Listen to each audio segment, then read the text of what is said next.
bring in, and because we're also coinciding with some councils, some will come in and come out, so it's a little bit more different. It's a little different than in the past. So, welcome everybody.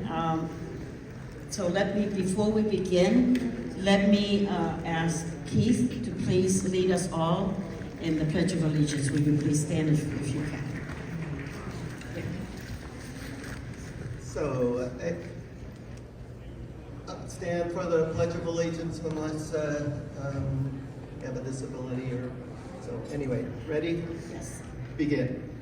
I pledge allegiance to the flag of the United States of America and to the republic for which it stands, one nation, under God, indivisible, with liberty and justice for all.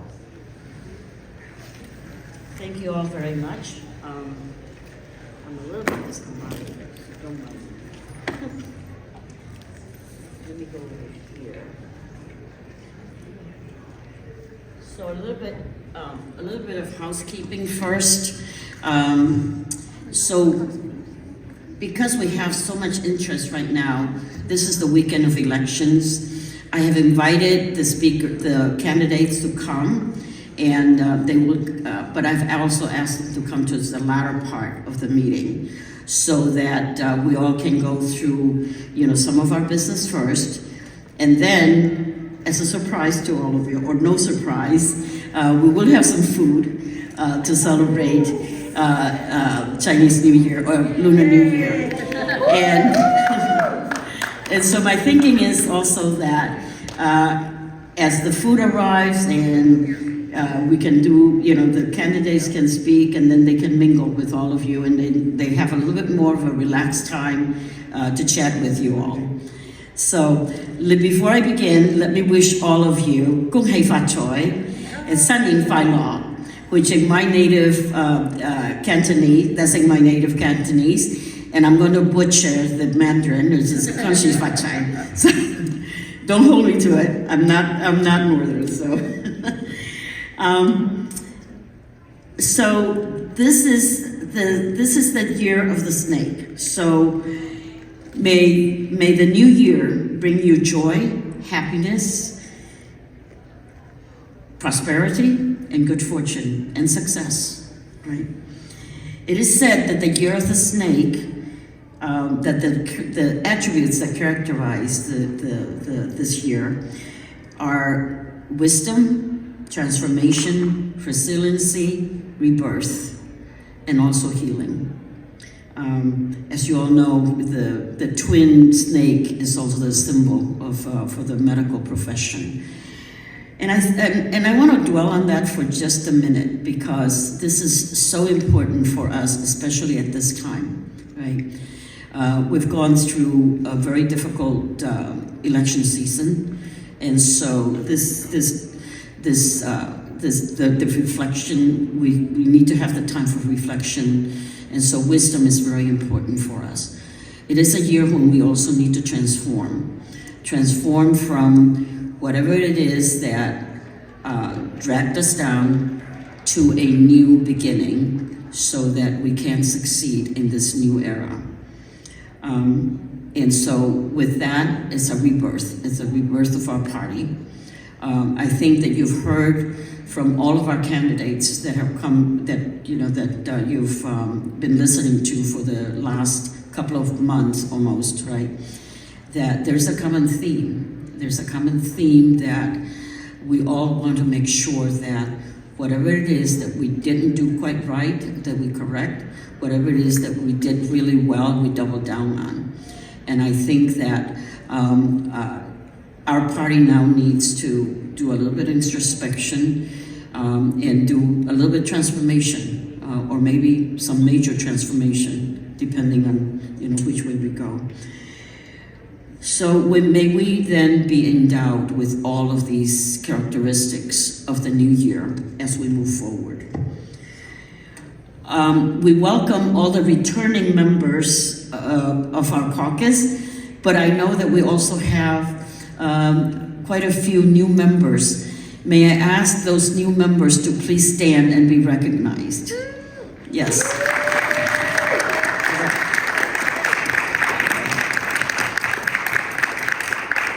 I'm gonna ask you all to very quickly say your name and the state that you were elected from. So I'm gonna start with you, Harini, and then move forward. Yeah.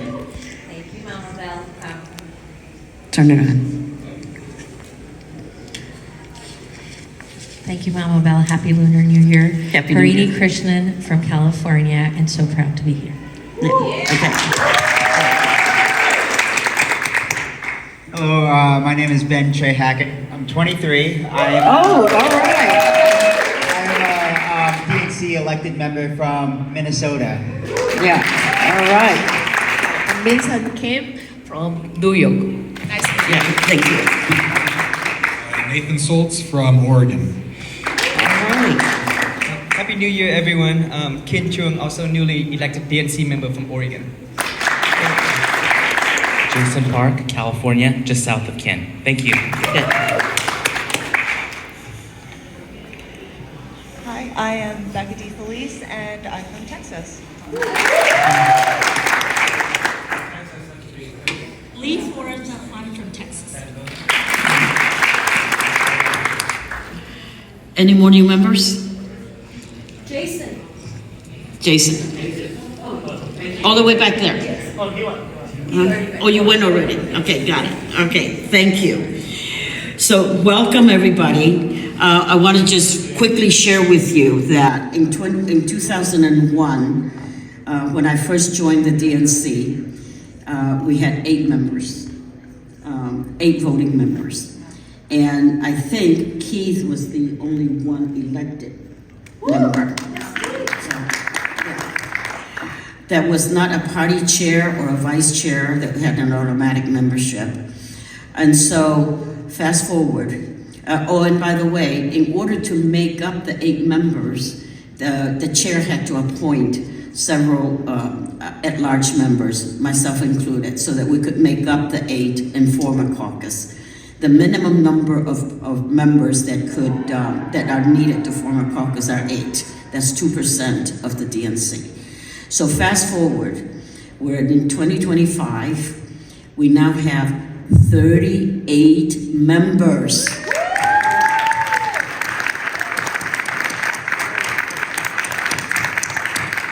And out of these 38 members, we have several party officers, including Shasti. You can please stand up.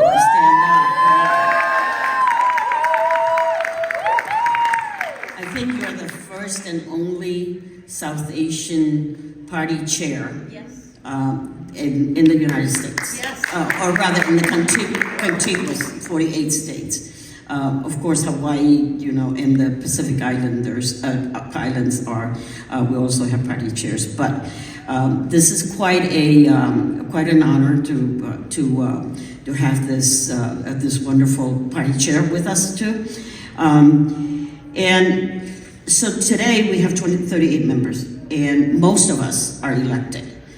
Very few appointed. So that again is another milestone that we have achieved. So thank you all very much for having the courage to run for office, and including running for DNC. This is something again that we've been talking about, ever since I've become active in politics.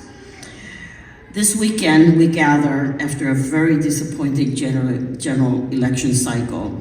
We did not get our top choices for the president.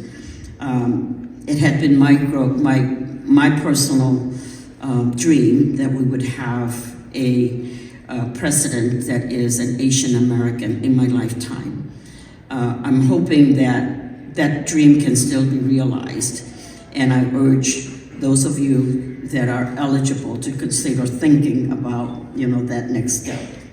Thank you for the dream, Belle. Thank you.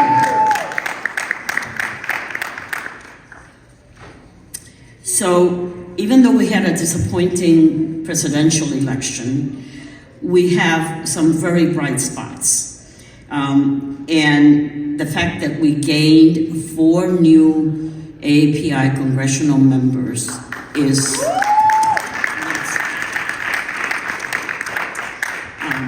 so we had 2 in California, and Keith is going to talk a little bit more about our gains. We had 1 in Virginia and 1 in Arizona. And our pride and joy is, of course, our new senator from New Jersey, Andy Kim. So,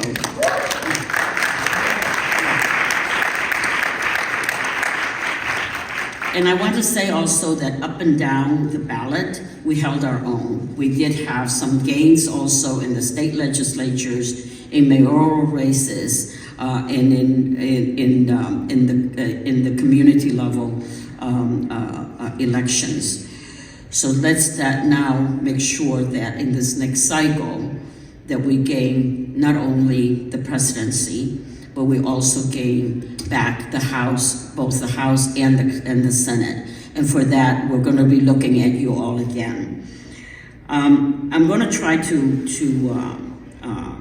not dwell on that painful loss. It's I know those of you that I talked to shortly after the election knew that it was so difficult for me that I couldn't even talk. But now we have to move forward, and we have to make sure that we continue to fight, and that we do so with renewed energy. And for that, I think the fact that we're going to be having a new election with new leaders in the DNC, that will help us too. Most importantly, I want to take this moment to celebrate you, each and every one of you, because I know that you put out all of your efforts. I know that we have people like Harini, for example, that travel all over the country. I know that many of you went out of state to help in those states that needed the help most in the battlegrounds. And I know that each and every one of you put out all your very best. I urge you to continue to do that, and that as we move into 2025 election in Virginia and New Jersey, and also in 2026 when we go into the midterm. Right now we have a president that has no guardrail. The other side has all 3 houses. And, you know, I think in the first 10 days of the presidency, you've seen all of the executive orders that have become rather devastating. Things that were institutions, things that took many decades to build, he undid with a stroke of a pen. So that means that all of us have to work even harder as we move forward into this future. So there are widespread reports that our AAPI vote shifted right, and we're waiting for final numbers to help us figure out what happened. But regardless of what those numbers show, there is evidence that that shift did occur. And so as that shift occurred, what I'm asking each and every one of you is to work even harder to try to find out not only what happened, but also to reach out to those people that left us, and also to reach out communities that we have not touched for whatever reason. It is the time for us to connect and reconnect. It is time for us to rebuild. And like the Year of the Snake says, it is a resiliency, and we are a resilient people. So let's fight on. There is this widespread consensus that we need to have a strong change agent, a strong leader and manager, a leader that listens, a leader that can lead us to victory. We're very fortunate that we have candidates in fact, I would dare say that each and every one of the candidates that have spoken to us over these last couple of months are very good, going to be very good at listening and they also know that this is going to be a time of change. Several candidates for officers have requested to come and address you, and I think it is important that we take the time to listen one more time, because tomorrow is the time for us to make that decision, and I ask you to make that wisely. It is very, very important that we select a leader that knows how to lead, that we select a leader that has the experience to get us over, not only to win in this next election in 2025, in 2026, in 2028. It is very crucial that they help us win at every level of that election. We are going to, I have asked some of the candidates to come a little bit later, but some of them are already here. So I'm going to, okay, all right. So what I like to do is, we have a couple of plans for this caucus today, but if and when our chair comes, I would like to interrupt whatever it is that we're doing so that we can give him the time. Also, our executive director, our deputy executive director, Roger Lau, is also going to come and talk to us. It is especially important for us to give them the time to do that. So, one thing that you all told me that was very important the last time that we got together was to get to know each other and to work together. Not just to listen to me or to listen to our speakers. So to that end, what I'm going to do is I'm going to have 2 workout groups in a little bit. And we're going to be talking, and one group is going to be focusing on messaging and communication, and the other group is going to be focusing on outreach and outreach. So, but before we do that, one of the things that I'm going to, okay, hold on a minute.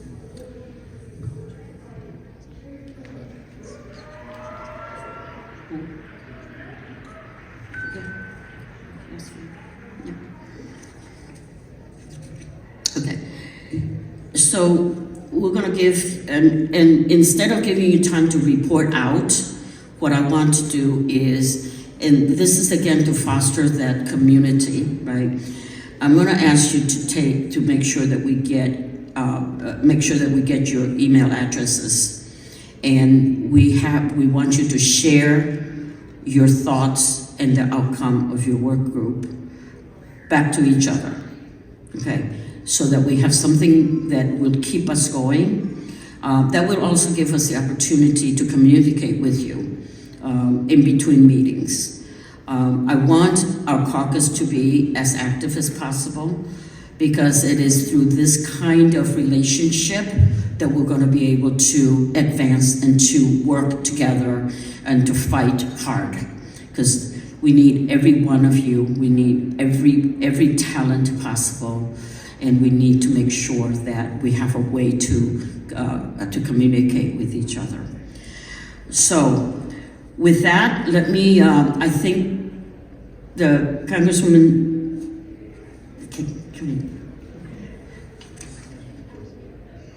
Joyce Betty, okay.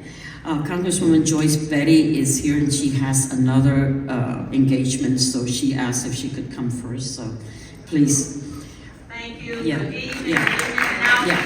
I will ask the candidate to take no more than a minute, so that we can accelerate and proceed. Thank you. I'm Joyce Beatty, and I'm running for Vice Chair of Civic Engagement and Voter Participation. Let me just make it simple. I'm a proud member of the United States Congress, and you should be proud too, because now as Democrats, we have 19 members, 16 in the House and 3 in the Senate that are AAPI. And so, yes, and let me tell you why it's important, because I have the biggest platform for making sure that our chair works with the congressional members. We can't take back the House without Congress and the DNC, but here's what we need to do. We need to remember that everybody needs to have a voice, and everybody needs to be in the room. I am making a commitment to you that I will travel. I will be someone whose shoulders you can stand on, because I know what it's like to not be included. So what you need to do is remember, I'm Joyce Bailey, and I'm running for Vice Chair of Civic Engagement and Voter Participation. Let's protect our vote, let's make sure we mobilize, and let's make sure that you have a seat at the table and in the room. Thank you so much. Vote for me.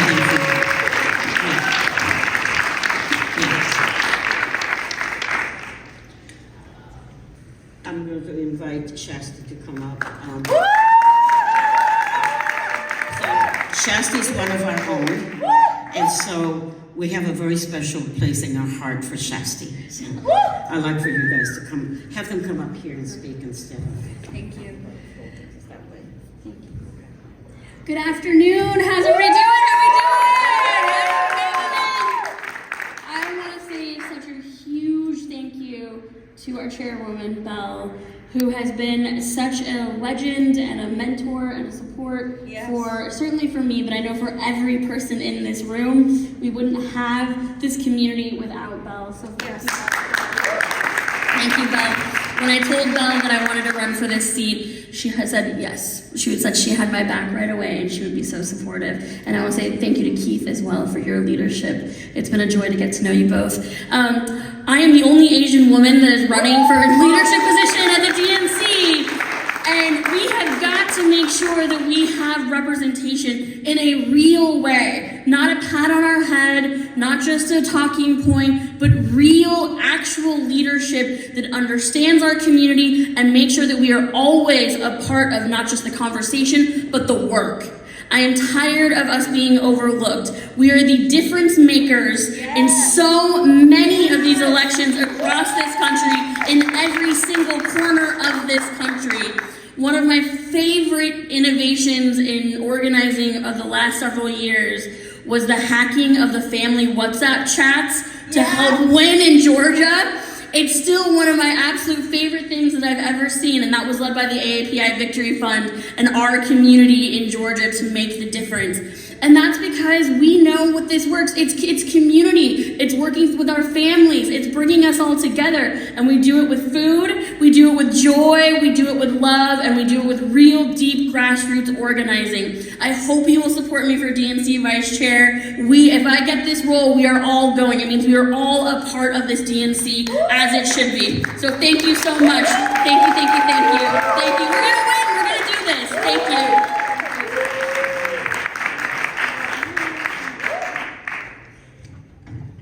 And she is the first Asian American state chair outside of in continental United States. So.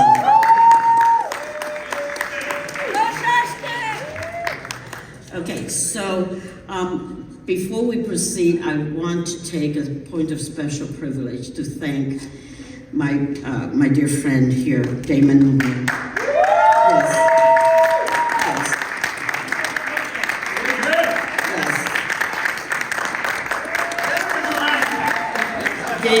Damon has supported our caucus for almost 5 years, on and off, and he comes in and pitches in at all times and any time that I ask him. So thank you, Damon. Thank you again for supporting us.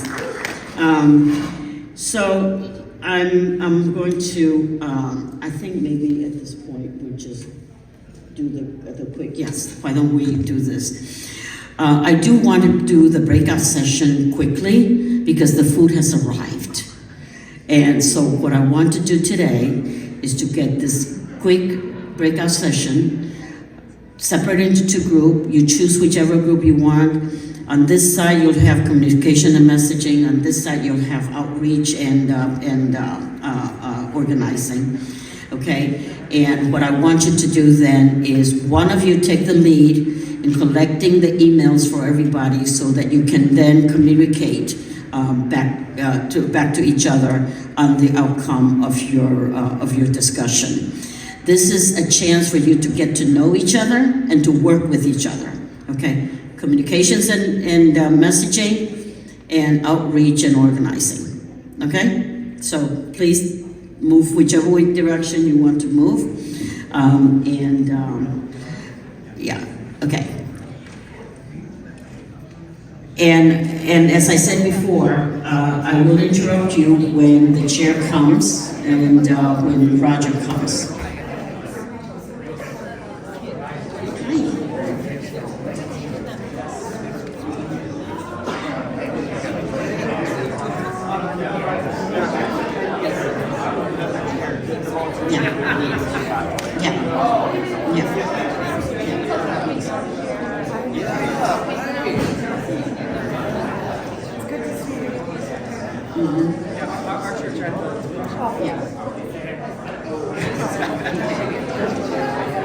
Communications and messaging on my left, and organizing and outreach to my right.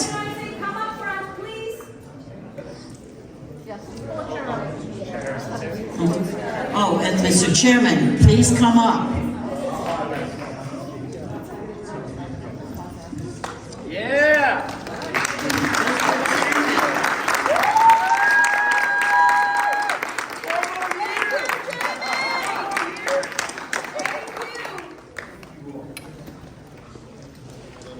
My chair. My chair. Our chair. It gives me great pleasure to introduce you to our chair, Jamie Harrison. And Mr. Chair, before you begin, I actually have a little bit of a surprise for you. Oh, always surprises. Always surprises. So, Mr. Chairman, because you have been such a, can you all hear me without the microphone? Yes. Okay. Because you have been such a wonderful supporter of us, of our entire caucus, and myself personally, we want to confer on you the honor of being an honorary Asian American. And a forever member of our AAPI caucus. Forever. And this is the certificate I represent to you. The straight X is for you.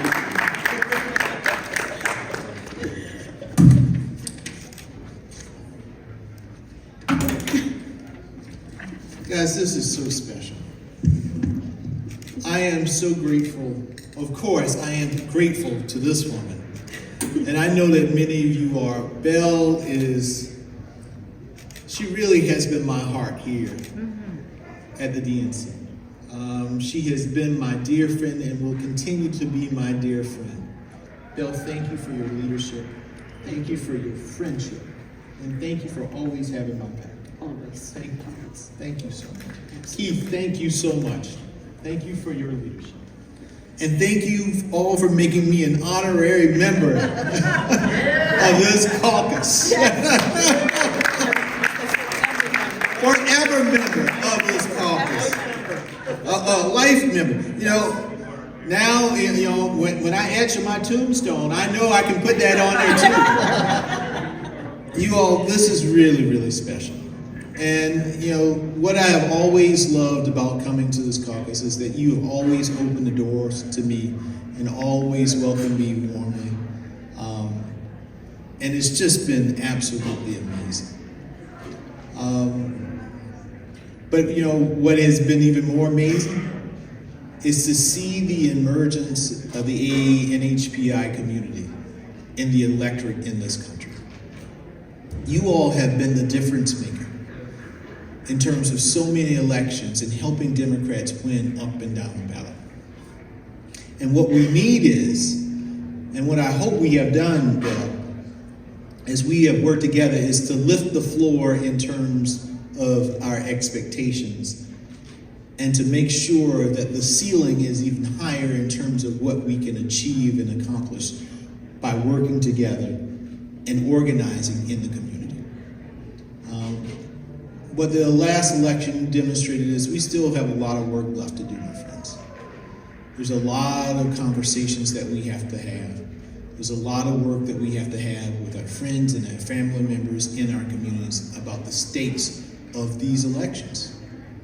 But what gives me hope is what we have done and achieved when we work together. And so I want to wish you all a happy Lunar New Year.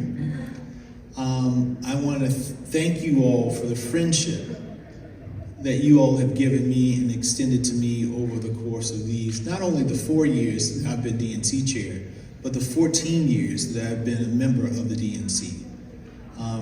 It has been truly an amazing time. I'm not going anywhere, and I am looking forward, Bill, to continuing to work together to do the things that are necessary. If there's ways that I can help you all recruit more candidates, then let me know. If there are candidates you want me to call, I'm happy to do so. If there are checks that Bill, I need to, because Bill is not only a great caucus chair, she's a hell of a fundraiser. There are fundraisers, Bill, that I can participate in or get my dirt road Democrats packed in order to do so. I'm doing that, but I'm going to do whatever I can to continue to see the emergence of this community and the flourishing of this community as it relates to the American electorate. Thank you all so much. And oh my God, the food smells so amazing. I like the whiff. Belle also knows the key to my heart. So I don't know if you all know this. My family and I are trying to plan, this is our big post-election trip. So we were trying, for the last 4 years, we're thinking, where do we want to go for our post-election trip? And we all agreed, it's the kids, my wife and I, my father-in-law and my mother-in-law, and my brother-in-law and his girlfriend. The agreement is we are going to Japan this year. So if you have any tidbits, any friends or colleagues over in Japan, or if you are the expert on all of the great things to do in Japan, please find me and let me know. Because I'm also the trip coordinator. And I am looking forward to that. But also what I'm looking forward to is diving into that food that is in the back of the house. Thank you all so much. Belle, thank you for the love and the friendship. And we're going to hold you to it. You know it. Yes. You know Okay. it. All right. Thank you so much. I think did I see Roger back there? Yeah. Roger, if Roger wants to come in and speak now. Is Roger loud? Yes. Hey, Josh? Do you have Roger's thing? Yes. Yeah. Can I make a presentation to Roger? Yes, please. Please do.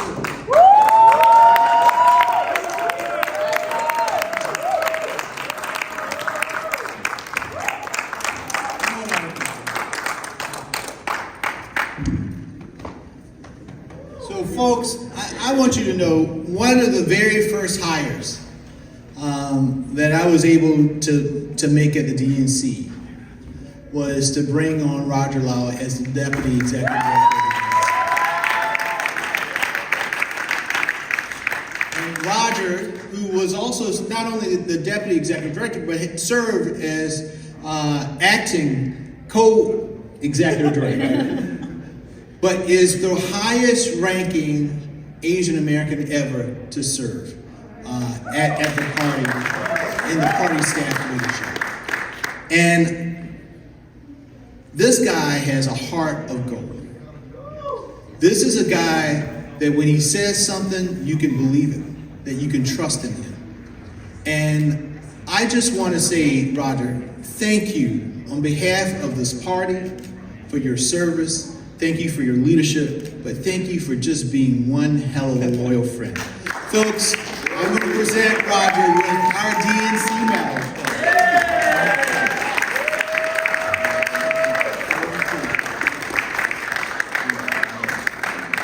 I'm so honored that you did it here. Yes. Yes. I Yes. think this is very appropriate. Thank you. Thank you. Love you, man. Thank Love you too. Yes. Oh, So I want to add to the chairman's words on introducing Roger. Roger has been not only my friend and my mentor, but also he's the person that I go to with anything that has to do with the DNC. Anytime that I get into trouble, I call Roger. Anytime that I have a problem, I call Roger. Anytime that I have something to just complain about or to celebrate, I call Roger. So Roger is a friend, is a brother, and I love him so very much. So Roger, with that, I'd like to bring you over to say a few words too. Thank you. I love you. I love you. Thank you, Tim. Thank you for having me. This is pretty damn cool.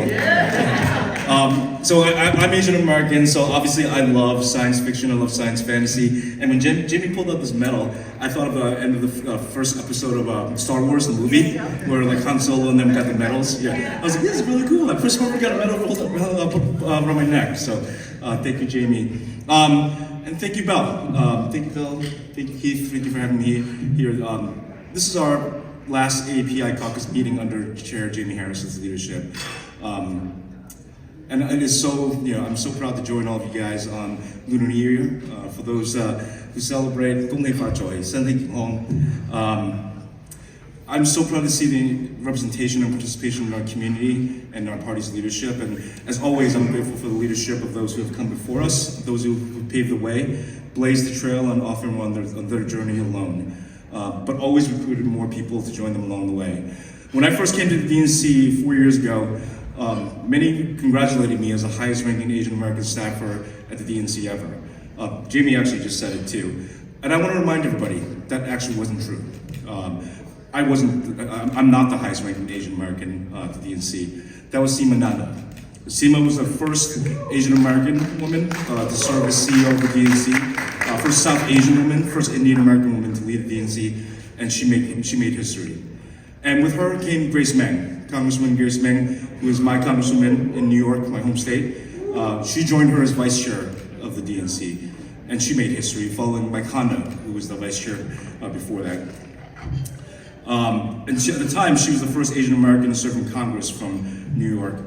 And along with her, along with Jamie Harrison, when he came in, Senator Tammy Duckworth joined us as the vice chair of our party. Senator Duckworth is not only obviously an Asian American leader, but a Thai American woman elected, the first one to Congress, the first born in Thailand elected to Congress, the first woman with a disability elected to Congress, the first woman elected who was a double amputee in the Senate, and the first senator to give birth while in office. Truly, truly remarkable and historic. But it wasn't just our elected officials and our elected leaders under Jamie's leadership. We had an unprecedented number of Asian Americans on staff at the DNC working in every corner of the organization, from the operations team, political team, states team, communications team, coalitions team, voter protection team, ASDC, the Best Practice Institute, the Secretary's Office, the Special Projects team, the mobilization team, our finance team, our cybersecurity team. I can keep on going. And of course, our tech team, led by Arthur Thompson, who is our CTO. I think he's the longest serving CTO at the DNC, a fellow Chinese American. So I'm so excited and proud of our staff for that. There are folks in here who have worked at the DNC. Can you please stand up and just be recognized? I want to be able to thank you for your service. Thank you. And obviously, there's Ms. Natalie back there. Natalie's the longest serving Asian American staffer at the DNC. Chinese American, Indian American, and probably Jamaican American. And I don't know if they're in the room, but we have a couple interns who just came on in the last few weeks. Oya and Muna, who are working as the DNC Young Asian Americans who just started a couple weeks ago, and will be leading us through this transition as we move on. But all these people worked hard in our states, in Wilmington at the DNC and the convention, in Chicago for Kamala Harris, the first vice president, the first presidential nominee from our own community. I'm really grateful for that as well. Like all of you, I'm proud and grateful for her, but I'm also proud and inspired by the service and leadership of my colleagues on the campaign at the DNC, but also in our states. We also have leaders in our state parties. Alex Wan from New York, Monique Alcala from Texas, Sean Rahman from Virginia, Aaron Fernandez from Hawaii, now Alaska, Phil Roque from Hawaii, and Nola Hicks, of course, I think everyone knows Nola, as well as our state party chairs, Derek Turbin and Shasti Conrad. Speaking of Shasti, I just want to thank all the Asian American leaders who decided they're gonna run for a state party office this year. It is truly, truly remarkable to see this many Asian Americans running for leadership. Obviously, I'm not a DNC member. I don't have a vote. I'm staff, so I have to be neutral on this. But I could not be more proud to see Asian Americans running for offices for chair, for national finance, for vice chair. It is really cool to see this many people raising their hands to help lead our party into the future. And all this, of course, is possible and bookended by the unwavering leadership of our leader, our matriarch Mabel, as well as Keith over here, who's I think our longest serving Asian American DNC member. And obviously our vice chair. These are the leaders who, as I talked about before, who've walked that road, who've often walked along the way, and recruited so many of us to join them, and really grateful for their leadership along the way. Our community is strong in our party, in the Democratic Party, and only getting stronger with elections of AAPI mayors, legislators, members of Congress, statewide electeds, and of course, one of my personal highlights, and I know there are folks in this room who worked on this, in November, Senator Andy Kim. Give a shout out to him. So, clearly, based on your enthusiasm about all this, representation matters. We all know this. But participation matters, right? The participation of those who are here, coming into the DNC, being members, being active in your state parties. Participation of those who are working at the DNC, on the campaign, at the convention. Participation of those who are running for office, whether it be at the DNC as an officer or elected in your own home state. That participation matters so much. We like to think of representation as a measure of progress, and it is. Participation, as I said, matters too. But intentions matter, and they matter a lot. As you know, we also have an unprecedented level of representation and participation from within our community on the other side. I'd like to think less than us. But members of our community have reached the highest rungs of the Republican Party and Donald Trump's team. We have been in a fight for the soul of our nation for the last several years, as Joe Biden first said, and I'm proud that all of you and I and others have been a part of that fight. But if we didn't know before this election, it's now clear more than ever. Part of that fight for America and America's soul is going to be a fight for Asian America and Asian American soul in this country. Our country can no longer take this community for granted. We can't take the party can't take us for granted. And those of us who are working here, we're definitely the ones more important need to remind everyone every single day. Our community cannot be taken for granted, and those who are leading it can make sure of that. And it's because the future generations of our community can't afford it. This fight is going to be hard. We have so much more to learn. We have so much to figure out. We have so much work to do. But I do think we're going to win this fight. And we're going to win this fight for our community, for our party, and for our country because of all of you. All of you, who've been a part of this, all of you, the interns who I shouted out before, all of you who spent money on your own out of pocket to be a part of this, to be part of these meetings and these elections, you all have demonstrated the willingness to fight and to lead and to participate in the right way, with the right intentions. So, thank you. Thank you for all you do. Thank you for your leadership. Thank you for your kindness, your service, your leadership, and your friendship and fellowship. This is my last DNC meeting as Deputy Executive Director of this party. This is the best job I've ever had, and a huge part of that was having the opportunity to work with you. It's my last meeting, but I know this is not going to be my last time working with you. I know I will never walk that road alone, and because of all of you. So, thank you for an amazing 4 years. Thank you for all the progress we've made, and thank you for all that we're going to continue to do for our communities. Thank you.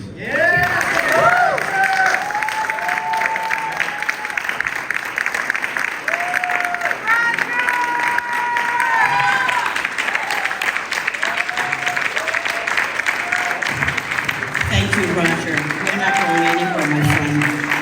You're not going anywhere. You're going to be with us. We love you, Roger! Always, always.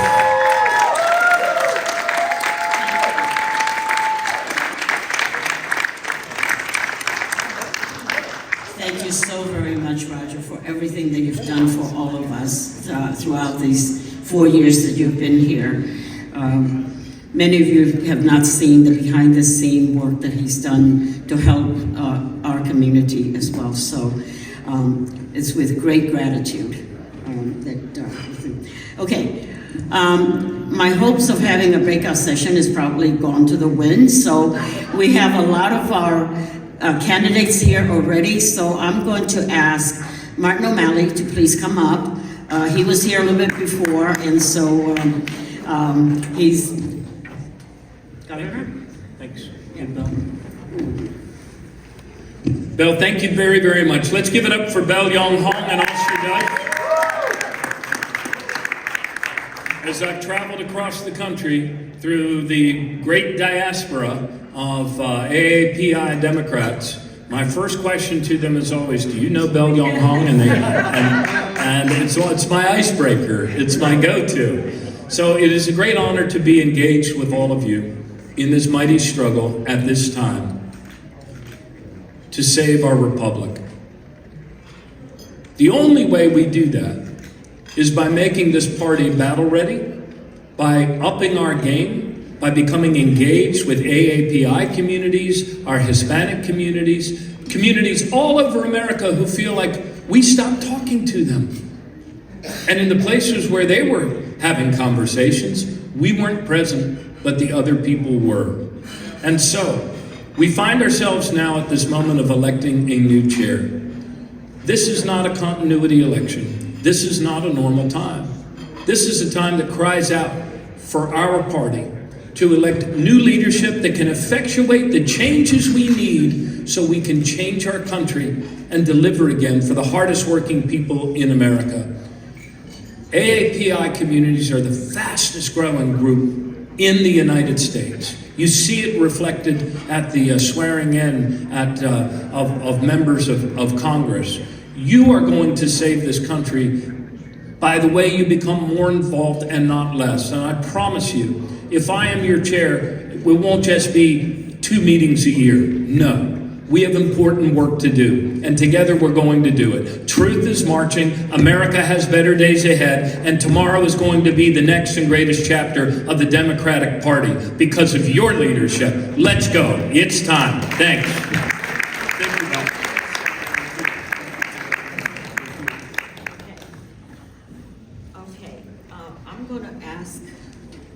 I'm going to ask the candidates to please come forward so I can recognize you. My eyesight isn't as good as it used to be, so if you don't mind, come on forward. Virginia, you've been sitting there for a while. I'm going to ask you to come up. And then I know that Tim Lynn has been standing there for a while, so Tim, you follow Virginia. We've got a whole bunch of people there. And Secretary Caucus.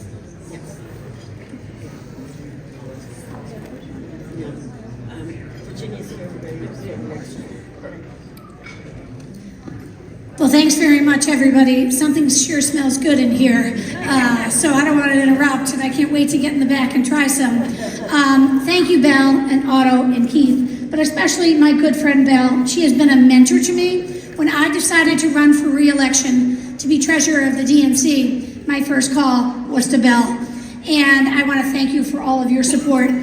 And look, as Roger said, these are going to be difficult years coming up, and the most important thing is that we get to work as fast as we can.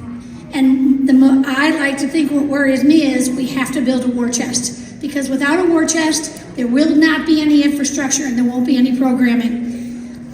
As treasurer, I have left $22 million for the next chair of the DNC. We have no debt.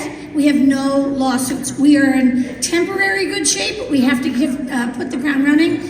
And I am looking forward to serving another term as your treasurer. Thank you. Thank you. Okay. Secretary Howland is in the house. Would you please come up?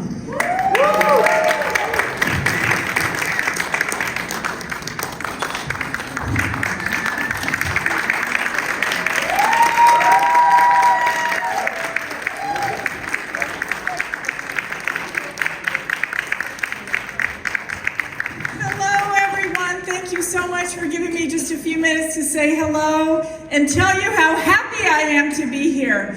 You know, when you serve in the federal government, you kind of take a low profile because you need to. but I don't need to do that anymore, so I'm here. I want to first just thank Belle. Belle, you've been here as long as I've been coming here, and I'm so grateful for your leadership. Thank you for every single thing that you do. It's so important that we stick together, right? So I want you to know that I am here. I am dedicated. I know what it's like to be from a community that sometimes gets forgotten and overlooked and underfunded and the whole 9 yards. But in my previous job, in my first previous job, I brought that sense with me, that perspective with me to the department, and I'm so proud of the work that we did for the AAPI communities, not just here in this country, but around the world. So thank you all so much for everything that you do. We have a lot of work ahead. I'm going to be there side by side with all of you, making sure that we win back what we've lost, because it's so important for our communities to be able to rely on us. So thank you again so much for having me, and onward. Thank you.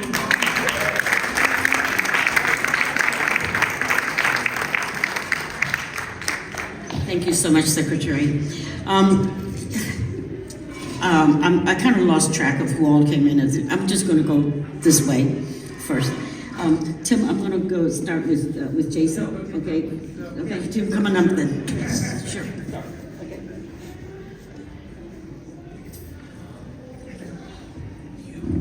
Can we get another round of applause for Belle, please? She's like, just do what I'm doing. My name is Tim Lim. I am running for National Finance Chair. I can't tell you how unbelievably proud I am to be standing here today as a candidate for a DNC national office. I'm a first-generation Korean American. My parents immigrated from South Korea to the United States. And I was trying to tell my mom the other day what I was doing, and she just said, well, does it make any money? And I told her, no, it's a volunteer position. But as Roger said, representation matters, and it matters to step up, and it matters to be seen. And that's why I'm running, is because I want to make sure that within our party and our party leadership, that my voice, your voice, voices of everyone here are represented, that our backgrounds are represented, our point of views are represented, our concerns are represented. I have the endorsement of the AAA Fund, of the Aspire PAC, and my good friend Andy Kim, who, when he first ran, everybody said, I don't know about that, and I said, he's going to surprise you. And we built a finance operation together, and we won that race. And that is exactly what we're going to do in 2026 and 2028. We're going to have more AAPI voices in Congress, in states and houses, and wins. And we're then going to take back the White House in 2028. So thank you very much. Excited to be here and looking forward to the vote tomorrow. Please, if you have any questions, come up and ask. But I'm really, really, really grateful to be here. Thank you.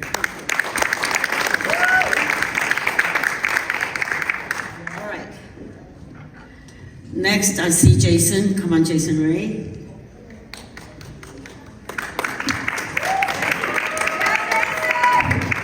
Well, I can't start without giving a hug to that. Because Bill, you've been a friend and mentor for, I don't want to say how many years for us, 20? A few years.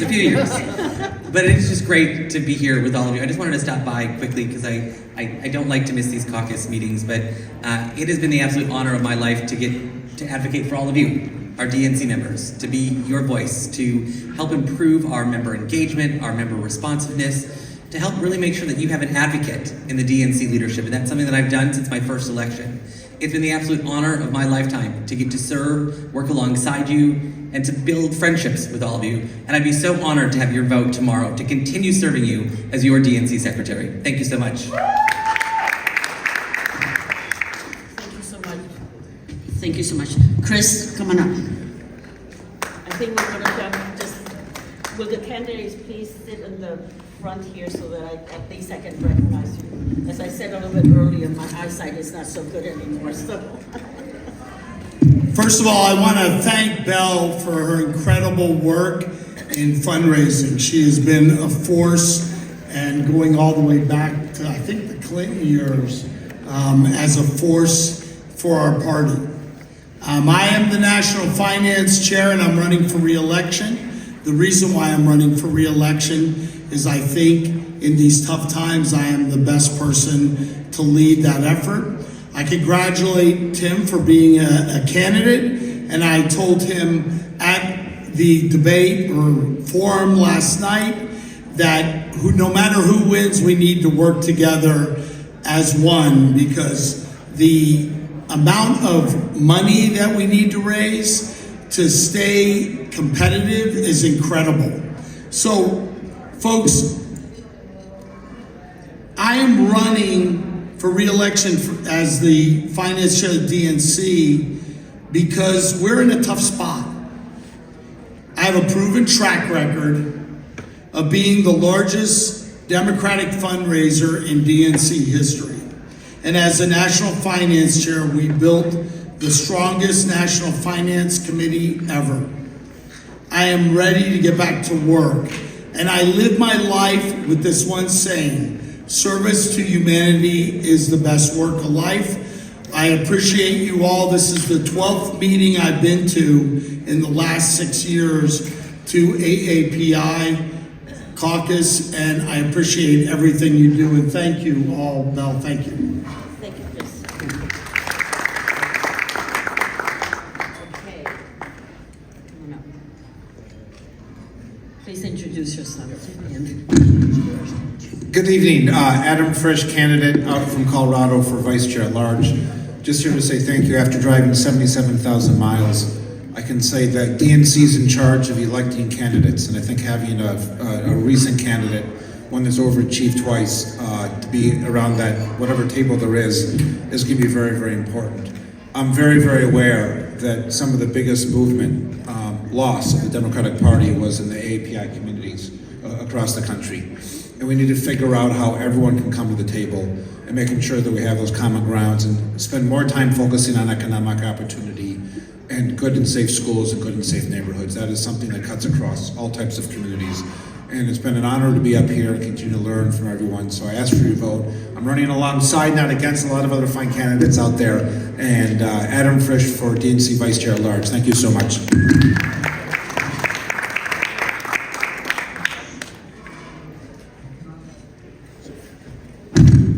Hello, and thank you for having me. My name is Joe Barbuto.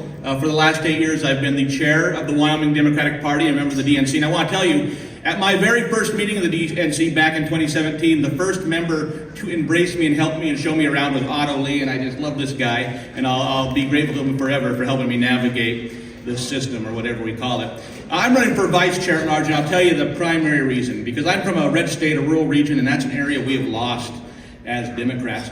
And it matters to me for a lot of reasons, not just because we need to expand the map, but because the people I love, my friends, my family, my neighbors, they're voting in ways that are hurting their interests. Not just are hurting me politically, but that are impacting their lives and their livelihoods so negatively. It breaks my heart, and especially because I know that our values as Democrats are more in line with their values as rural Americans. But we're not sending that message to those places. We're allowing Republicans to define who we are in places like Wyoming. And I'll tell you what, every state and territory has a place, something like Wyoming. This is not just an issue for a state like mine. And so we need to go back in those communities, we need to have conversations, and we need to recognize also that these rural communities are diverse. And so if you elect me Vice Chair at Large, in fact, I'm not running for Vice Chair at Large, I'm running for Vice Chair of Rural Engagement. If you elect me into this position, I'm going to be working with your caucus to figure out how we make sure that everybody's hearing our message in rural America and that everyone everywhere can see a champion for their cause in the Democratic Party. I sure appreciate your vote. Thank you. Thank you.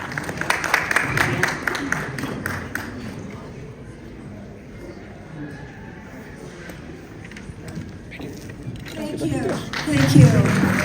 Thank you, sir. Thank you. I'm Marianne Williamson, and I'm running for chair. I'm running for chair because we are facing a peculiar and unique political threat in the GOP agenda of today.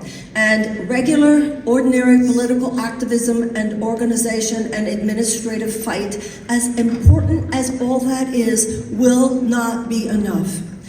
The problem here is that he is such a liar, our president. But one of the reasons his lies are working is because we have not told enough big truths.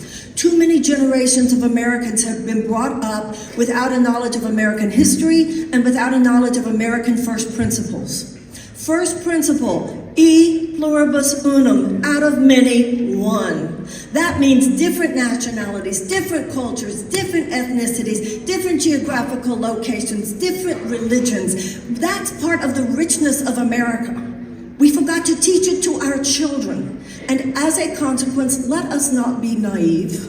Let us soberly realize what is going on here. He represents a white supremacist Christian nationalist agenda. You look at what he has done in 10 days and tell me that's not true. We are going to have to face this with organizational abilities, yes, but so much more as well.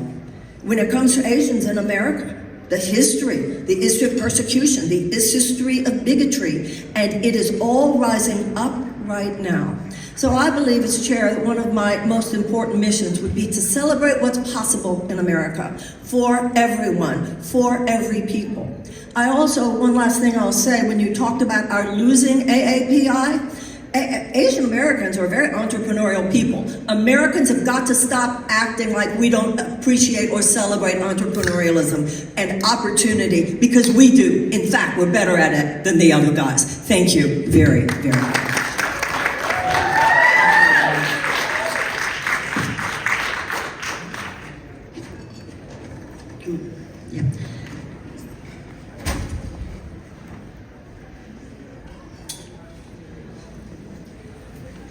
Good evening, AAPI. Allow me to just say thank you to Bill. Bill has been such a dynamic leader, not only for your caucus, but for our party. And y'all should give that a round of applause. I actually lived in Maryland 10 of the 13 years that I lived in the DC area, and Bill is someone who I called. I had the privilege of working at the DNC, supporting the Black Caucus and the Women's Caucus, and the AAPI caucus was not far between us. Phil Kim is a great personal friend of mine, and I just enjoy so much working with him, Bill, and I know he's your mentee. So I really wanted to say thank you for that. Listen, I'm not gonna be up before you long. I don't have to tell y'all what state we're in right now. I think it's been less than 2 weeks. I think today's day 12 or 13 of this administration. I'm just hoping to hurry up and get out of the way. And we've seen so many attacks on who we are as people. But every time I hear them say DEI as though it's such a dirty word, it infuriates me. Because when I think of DEI, I think about the fact that we've definitely earned it. We've earned every space, every corner, every position, every job, every opportunity that we have here in this party, but also in this country. And so I want to thank the AAPI community for being vigilant in your work and your contributions to this country. I encourage you to keep going. We're going to be in this fight together, because when we fight, we what? We win. Thank you, Belle, and thank you, AAPI Caucus. Jason and then Ben.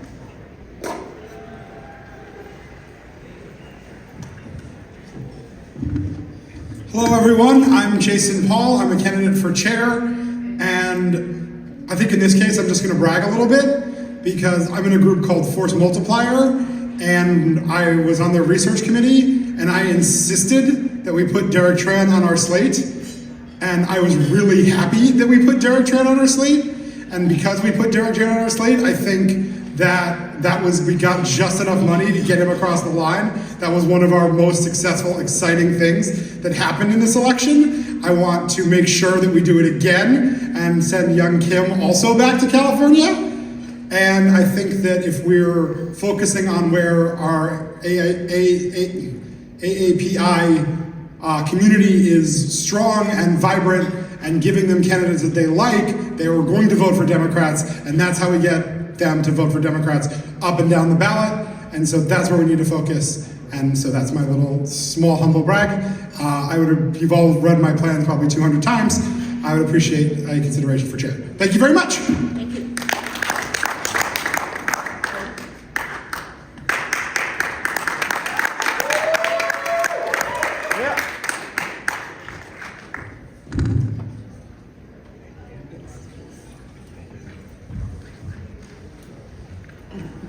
Thank you, Chairman Hung. Thank you, Adelie and Kuthumamoto. Thank you, AAPI Caucus. This is a moment when we need to be ready to fight. To fight as a party because we recognize that the Republicans are trying to divide our communities. They're targeting AA and HPI voters. They've invested in community centers from California to Texas. They are spreading misinformation on Kapow Chat, on WhatsApp groups, on all the different places where people pay attention, where Democrats as a party don't show up. And we know that this is the party that believes that AA and HPI voters should be recognized for the fullness, not just as voters, but as candidates and public servants and leaders in this country. This is a party that works to encourage, to invest, to lift up and connect. And I want to share that when I became chair of the Democratic Party of Wisconsin, we didn't have an AAPI caucus. And Chair Leung Hung came and said, we got to change this.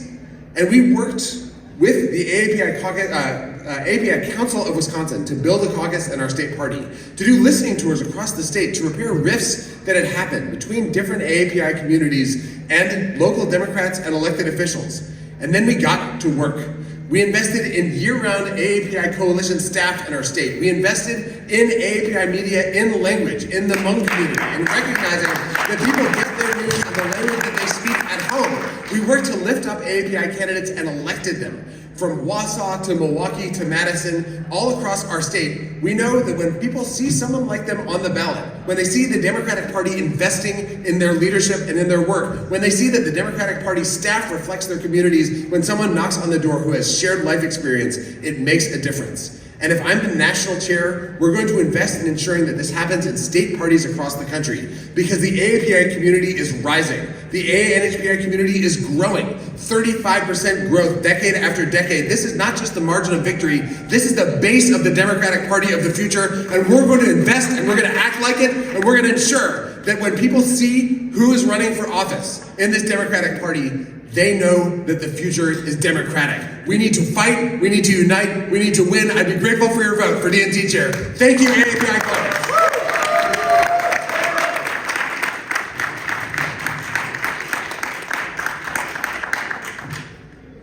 Okay, we've got a whole lot of, quite a numbers yet still.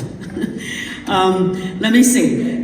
I think Josh, you were here first, and then we'll go with you. And then Contessa, okay? Yeah, I see you. Please. Hello.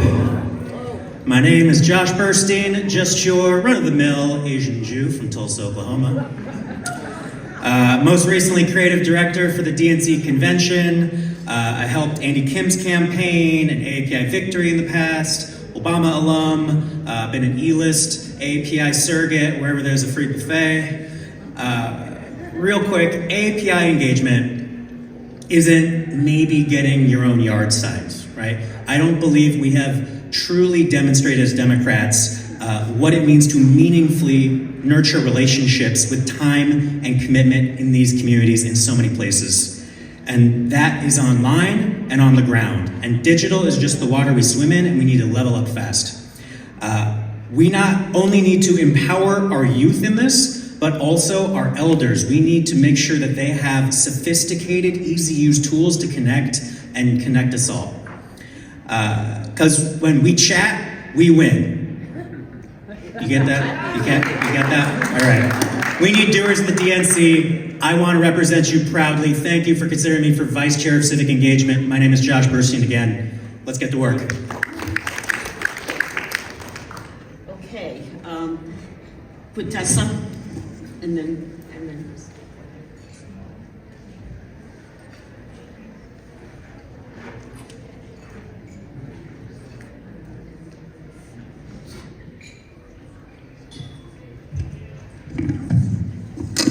Good afternoon. Good afternoon, Democrats. Good afternoon. That's the teacher in me talking. I like call and response, you know. First, I'd like to thank the AAPI Caucus for allowing me the opportunity to be able to speak before you all today. My name is Dr. Quintessa Hathaway, and I'm seeking to be the next DNC chair.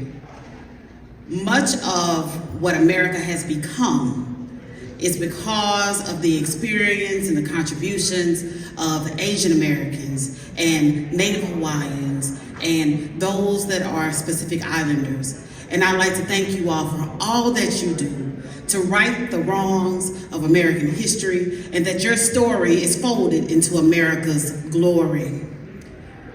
Coming up, I attended one of the most diverse high schools in Nashville, Tennessee. That experience gave me an opportunity to have friends like the name Sampan and Pansy and Sally Babowski and people of that sort. One of my good friends, we all had our class reunion here a couple years ago. I'm showing my age a little bit. I am a millennial. But I saw one of my good friends. I grew up in a community called Woodbine, Southeast Nashville, working class community, and I had a number of Asian friends coming up. When I tell you all I understand the experience of the Asian community, spent times in you all's houses, no shoes on my feet just like everybody else, walking, very respectful, wonderful, loving families, I get it. Our stories in this country are so married together when it comes to the African American experience and the culture. We are one people, one culture, one America. And if given the blessing and opportunity to be your next DNC chair, I want you all to continue to rise. We will rise together to do this hard work, to rebuild American democracy, to go out and get the vote for all people that look like us and those that don't look like us, to broaden the tent of our American democracy and add more Asians up and down the ballot. And we win more victories come the 24, excuse me, we didn't win in 24. In the 26 and 28 elections and forever coming forward. Thank you all. Blessings to each and every one of you all, and God bless. Thank you so much. Okay. Yes, please.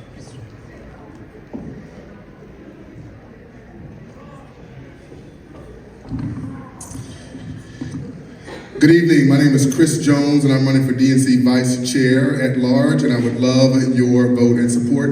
Thank you, Chair Leon Hong, for all that you do. Thank you to the AAPI Caucus for all that you do. I am a seventh generation Arkansan who went on to get 5 degrees, including 3 from MIT, with a PhD in urban planning. But the thing that matters most to me is engagement in community. And that's why I'm running for DNC Vice Chair, because I believe engagement in community directly is how we transform this country. When I campaigned for governor of Arkansas against Sarah Sanders, yes, I covered all 75 counties in Arkansas. And what I found is that communicating directly with folks is how we make the change. So as DNC Vice Chair, I want us to show up everywhere all the time with all our might. I want us to modernize our party up and down, from the top all the way to county parties and below. And I want us to make certain that we are facing and fighting mis and disinformation. So I'm Chris Jones. I'm running for DNC Vice Chair, and I would love your vote and support. Thank you so much. Okay, where we go? Thank you. Okay, then shake, then.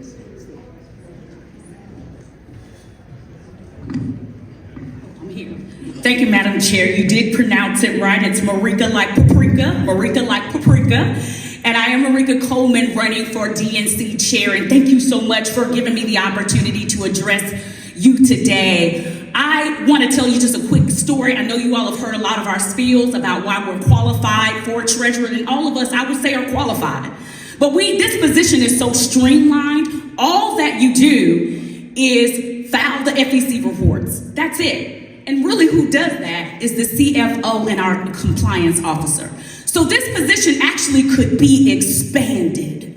It could be expanded. So quick story really quick, because I am an ally. I'm a black woman, but I'm an ally. I serve in the Alabama legislature, and one day there was an Asian American guy who was just walking around my building, walking around. And I said, well, sir, can I help you? And he said, I'm looking for Senator Marika Coleman. And I said, well, I'm her.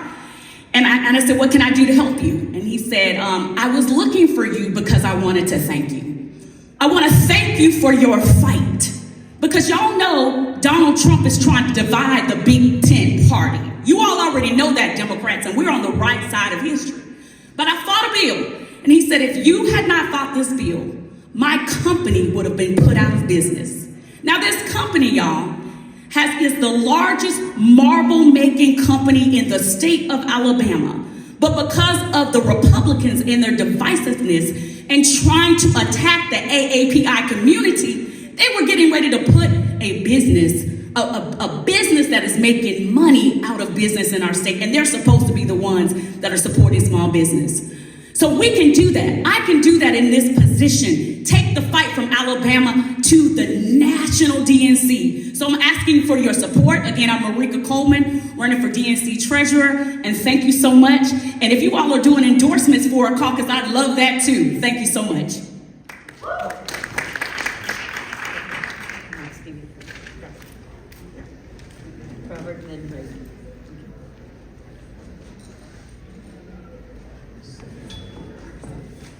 Hello, everyone. It's always so hard following Marika. I'm telling you.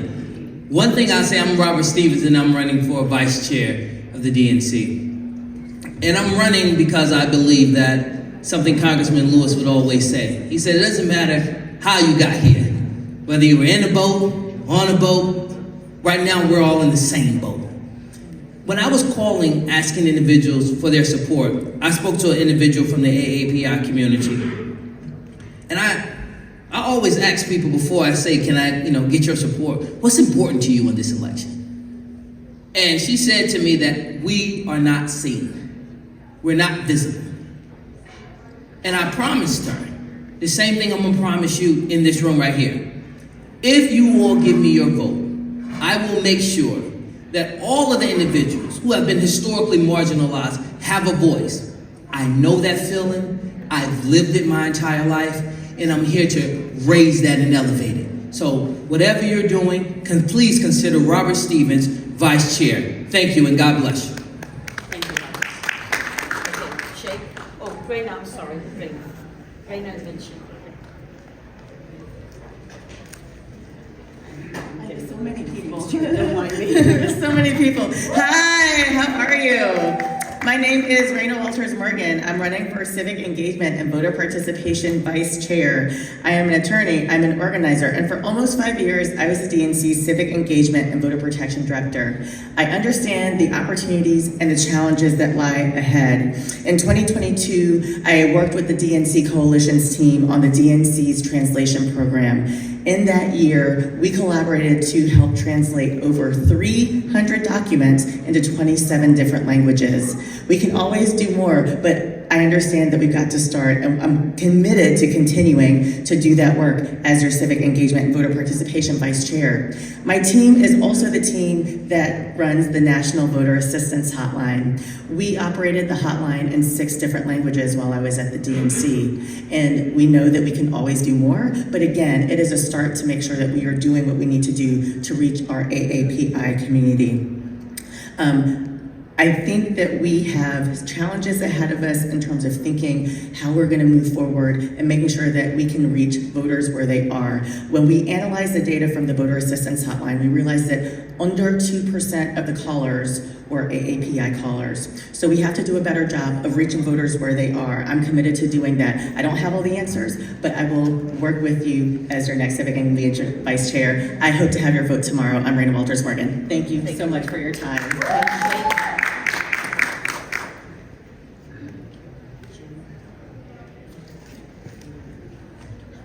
Hey, this is Senator Sheikh Rahman from Georgia.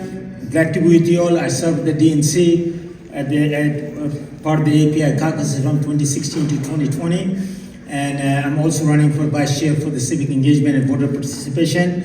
Give you a little story. Decades ago, before even I was elected, I sued Gwinnett County, collaboration with NAACP and Lawyers Committee of DC for gerrymandering. The Gwinnett County that I represent, one of the most diverse county in the United States. All Republicans used to control it, and I'm one of the 9 original plaintiffs that we sued the Gwinnett County. Now we control county commission, school board, and every single office you can think of in Gwinnett County. So I'm not a lawyer, but I have a degree in economics, global study, but I do have a paralegal certificate, an advanced paralegal degree certification from University of Georgia. So I know a little bit about lawyering too. So anyway, Hope to honor your vote tomorrow. Thank you very much. Appreciate it.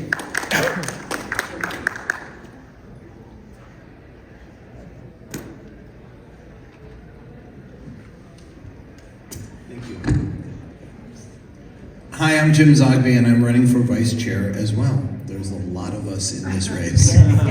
Listen, I want to say three things to you. One is about our relationship, my relationship as an Arab American with the Asian communities.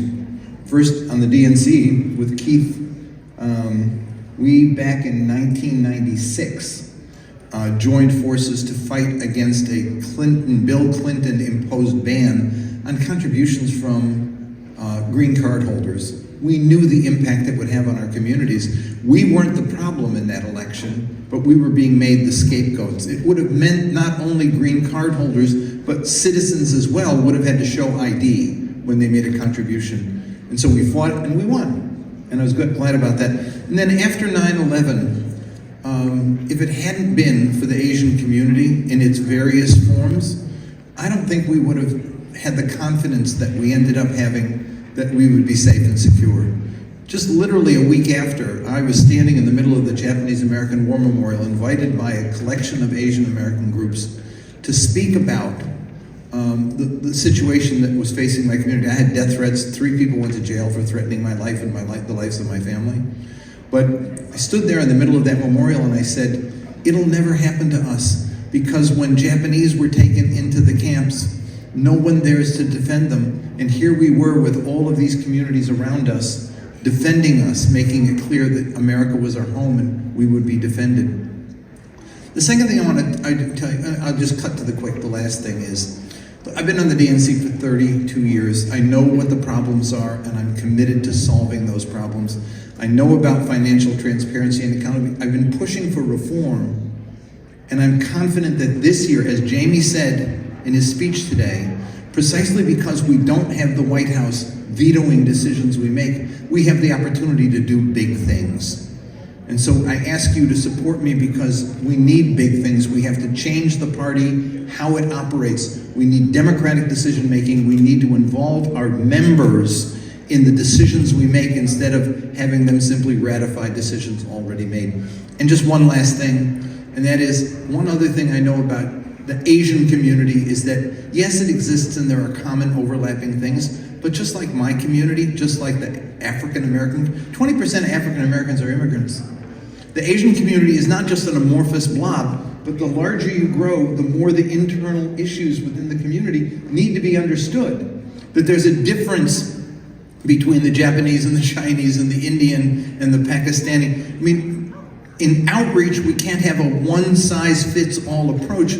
We need to understand every component group of the community and do outreach to all of them. I'm committed to working with you on that, as I am with the Asian, with the Latino community, with the African American. Who's talking to the Nigerians? Who's talking to the Kenyans and the Ethiopians and the Guatemala and the Eritreans?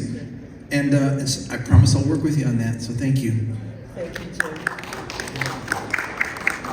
I'd love to hear a lot more, but we have several candidates still that needs to speak. So let me see. Blake back there, then you, and then you. And okay, I'm just going to. All right. Thank you. Is Blake coming? Blake? I'm hustling. 1 minute, my friends. Thank you. Good evening. Good evening. My name is Michael Blake. I'm running to be your next Vice Chair of Civic Engagement and Voter Participation. I have the time, we have the team, and it's now time to organize. Let's be very clear. For civic engagement, we have to mobilize and support our AAPI communities, because too often what's happening in your communities is what happens in our Black communities and what happens in Latino communities. They're being treated as monolithic, and they are not. And so when we think about civic engagement, how do we get people to recognize the impact of what goes on to make sure that people can vote and government is powerful for them? Second, that means we have to diversify the contracts that are happening in the DNC and utilize API vendors, not just for API outreach, but for all things we're doing throughout the DNC, because we have to make sure you're being maximized and important in that regard. Lastly, when we think about voter participation, we have to think about gaming, sports and entertainment, and new strategies to actually connect the voters that we don't have right now. We've been endorsed by the College Democrats of America, by 16 state chairs, by 6 additional vice chairs. We are ready to do the work. We are ready to mobilize, and I'm asking for your vote in this moment right now. My name is Michael Blake, and I'm asking to be the next vice chair of civic engagement and voter participation. God bless. And thank you, Bell.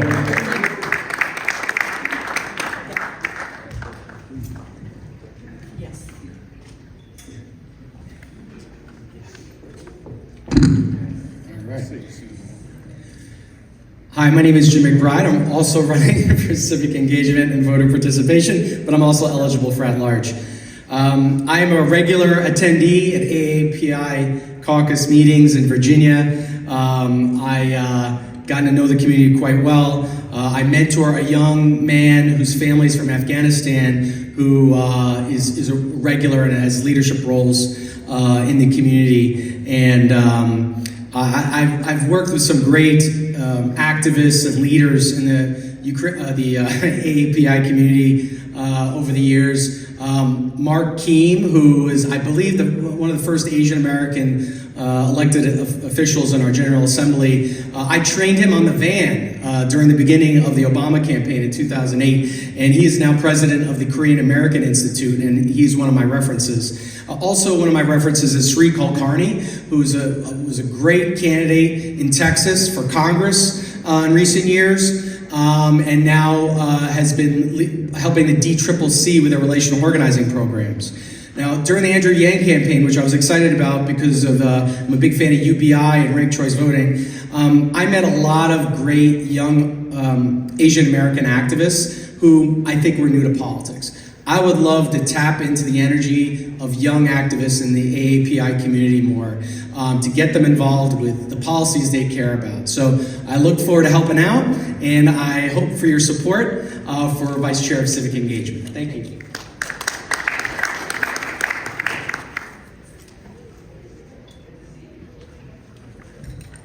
All right, everyone. If you're ready to win again, let me hear you say win. Win. All right, let's do a little better. If you're ready to win again, let me hear you say win. Win. All right, my name is Troy Blackwell. I'm a proud Afro-Latino from the South Bronx, New York. I grew up in one of the poorest congressional districts in the country.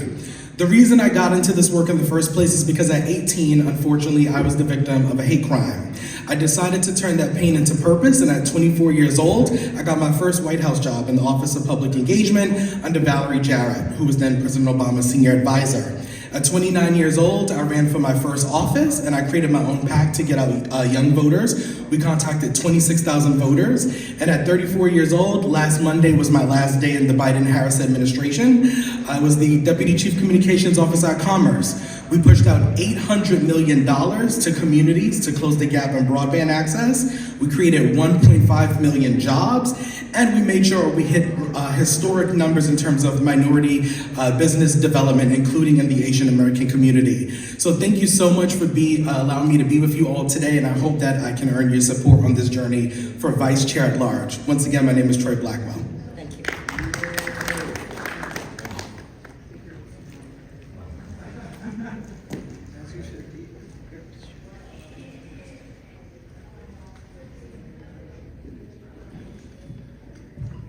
Thank you, Belle. Thank you, everyone. I know you've heard a lot of people speak, and I know we're at the part of the day where we're all tired and we've all heard everything everyone's had to say. My name is Gina Repass. I'm the proud chair of the Kansas Democratic Party, and yes, I am a Black woman chairing a red state party in the middle of the country. So if anybody knows about disenfranchisement, trust me, it is I.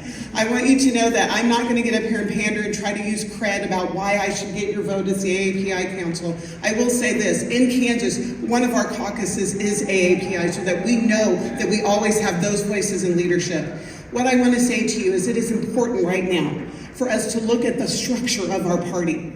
And as a red state party chair, I want to stand in support of whomever our new chair is. And make sure that they have the party structure and infrastructure. I know what it means to build a party. I know the difference between running campaigns and building infrastructure. What I'm asking you humbly is for your vote and your support. There are a lot of vice chairs at large. We're going to be the last voting block tomorrow. But if you can stay the course, if you want to change course, I'm your girl. I'm Gina Repass. I'm the proud state party chair from Kansas, and I'd be honored to have your support. Thank you.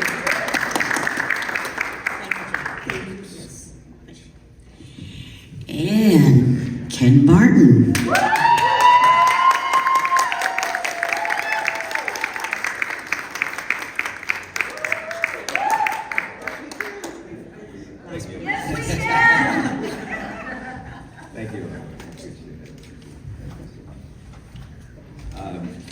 I'm literally going to be really brief here because truly everyone's tired and ready to go get a drink and some food, right? So I do want to can we give it up to Mama Bell for all of her leadership? You know, she is just an amazing leader for our party and frankly for all of our caucuses. She serves such an important role in mentoring and showing leadership to every one of our caucus leaders here in the DNC, but also around the country, and I just want to thank her. Look, you've heard other folks talk about the fact that the AAP NHI community is not a monolith, right? We know that to be the case. In fact, it's not.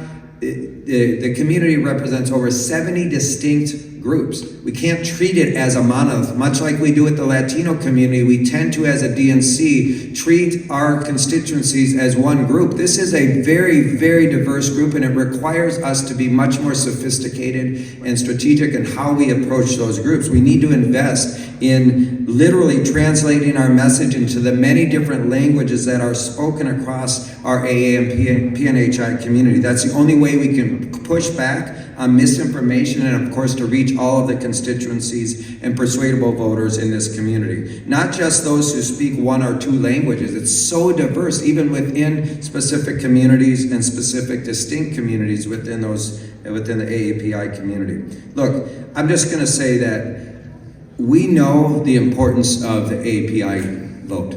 We saw it in this last election. We saw it in 2020, right? We saw it with Senator Warnock's victory in Georgia. It was the margin that put him over the finish line. We saw it in President Biden's victory in 2020, right? We saw it up and down the ballot in 2024. It is the fastest growing community in this country. If we as a party continue to ignore or not put enough resource into organizing the AAPNHI communities, we're doing it at our own peril, right? We know that this is one of the most and largest persuadable voting blocks for the Democratic Party.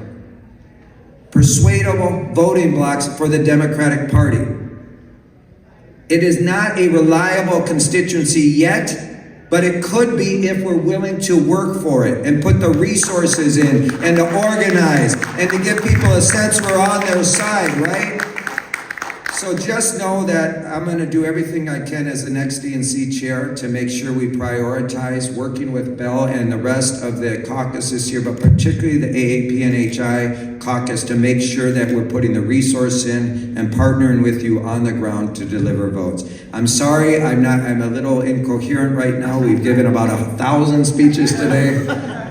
Bell says, welcome to your new world if you're the next DNC chair. So, I thank you all so much. Let's go out there and fight. Let's go out there and win. Let's keep working hard.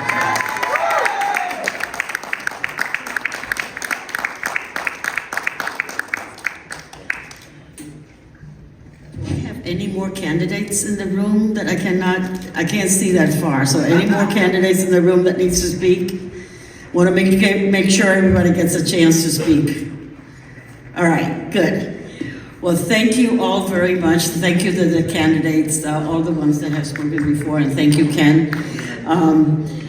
I think you all got a sense of what the candidates have to say to our community, and it is very important that they all had a chance to talk about their vision with regards to the AAPI community.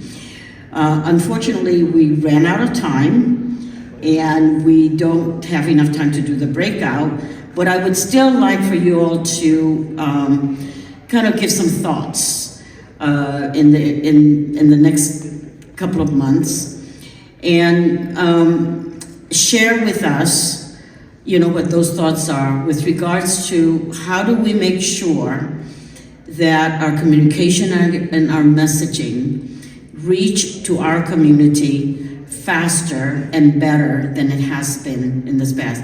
Oh, I have one more candidate coming. Come on up, Marilyn. Marilyn Davis. So wanted to make sure that everybody got a chance to hear all of the candidates. So come on, Marilyn. Thank you so much, my friend, Bill Young Hung. I appreciate you and love you so much. My name is Marilyn Davis, and I'm running for DNC Secretary because yesterday's DNC should not be today's DNC. But I will share with you that I am not new to the AAPI caucus. As Belle can attest, when I worked for the DNC, I was a director of community engagement, overseeing all of the community engagement organizations of the party. And when I become secretary of the DNC, I will make sure that as secretary, we look at the data and we see where communities are missing and work with state party chairs and work with the chair of the DNC to make sure there's more representation, because representation matters. Thank you, and again, yesterday's DNC cannot be today's DNC.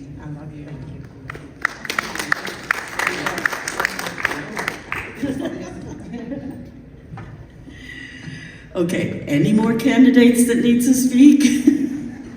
All right, so Clarence, you want to come and say a couple of words to the assemblage? So, Senator Lamb, he is our senator from Maryland, and I think you are the only AAPI senator right now, correct? Yes, come on. Well, good evening, everyone. It's a pleasure and honor to be here. I want to thank Belle and all the leadership here of the AAPI caucus. You do tremendous work, and we stand on broad shoulders, especially Ms. Belle's, to be able to continue the leadership that you've done, and we need to continue to do. And so you've heard from many candidates earlier this evening. We have a lot of work to do to be able to continue to rebuild and build further our caucus, our party, and to expand out to make sure that we continue to have successes in future elections. And so I know in Maryland, we've done a lot to be able to help support our AAPI community, and it's a good start, but it's a starting block that we see across other states as well. And so to see a cross-section of individuals from our community, our AAPI, ANHPI community across the country is really, really remarkable. Encourage you to continue the strong work, to network, to work with each other, because we know that together we are stronger. We know also that we are the largest voting bloc, growing voting bloc in the US. And with our voices together, we can make a tremendous difference. So thank you so much. Thank you, Belle. I see some Maryland folks out here. Really glad to see all of you in the audience. We're all going to continue to work hard with our brothers and sisters across the country. Thank you so much.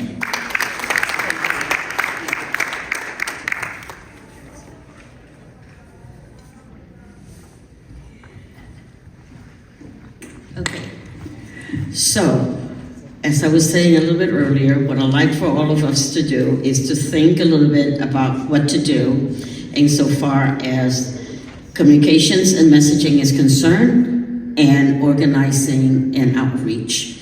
Remember that the story goes that we lost some ground during this last election, so we need to figure out how to regain that. So with that, I'm going to ask you all to please think and send me, I think you all have my email. Please send me an email. Let me know your thoughts. We're going to collate it and we're going to send it back out to you. What we would like to be able to do is to create a communications network for all of us in the AAPI community. And part of that communications network is that creating that messaging so that we can fan out especially responses as we see a lot of these things coming down the pike with this new administration. So thank you all very much. I will entertain a motion to adjourn. So moved. Second? All right, all in favor? Aye. All right, thank you all very much. Until next time. Tomorrow is the voting for all of the candidates that you've heard from. Please make the choice that will help all of us advance our purpose. Sorry I'm late. It's been a long day. You guys represent one of our fastest growing demographics in our country. There is no future of the Democratic Party without the AAPI community. And that isn't just, on the West Coast, even though that's very important. I grew up in California until I was 14. But it's all over the place. We have AAPI people everywhere from Arkansas to California, Hawaii, and everywhere in between. And we need to make sure that we're not treating it like a monolith, right? The way that somebody out in Orange County who's reading these is thinking is not necessarily the same that somebody elsewhere is thinking, because it is a massive group of people, and we need to make sure that in the same way that we don't treat Gen Z like a monolith either, that we don't treat the AAPI community as a monolith either. And if I'm elected to be vice chair, I want to work directly with you guys on especially how can we get more young AAPI candidates elected around the country. This past cycle, I raised over $11 million for young Democrats running for state legislature in Congress. But what I need your help with, I want to find some great AAPI candidates to support around the country. Because it's really challenging to run for office, but we need the encouragement and support of people like you guys to support them. And then you call me up when they're running, and I would love to help fund their campaigns. So thank you so much, and don't want to take any more. Also, can we give a round of applause to Belle?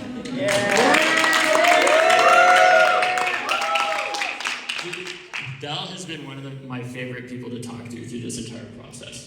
The amount of wisdom and dedication that you have to the DNC, and the fact that you're not jaded, at least not fully. Yeah. But I really think that our conversations represent what we can do well as a Democratic Party in forming an intergenerational coalition. And I really appreciate your advice, in some ways your mentorship, obviously, and more than anything, your friendship. So, thank you. Thank you, guys.